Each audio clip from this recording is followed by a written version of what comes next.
جو شخص تمہاری بیوی کے ساتھ برا ارادہ کرے اس کی اس کے سوا کیا سزا ہے کہ یا تو قید کیا جائے یا اسے دکھ کا عذاب دیا جائے۔ یوسف نے کہا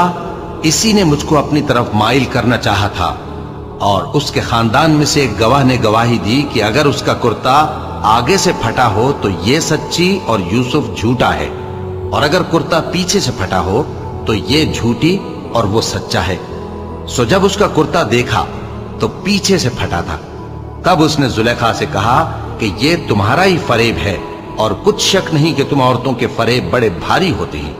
یوسف اس بات کا خیال نہ کر، اور زلیخا تو اپنے گناہ کی بخشش مانگ، بے شک خطا تیری ہی ہے۔ اور شہر میں عورتیں گفتگویں کرنے لگیں کہ عزیز کی بیوی اپنے غلام کو اپنی طرف مائل کرنا چاہتی ہے اور اس کی محبت اس کے دل میں گھر کر گئی ہے، ہم دیکھتی ہیں کہ وہ کھلی گمراہی میں ہے۔ پھر جب زلیخا نے ان عورتوں کی گفتگو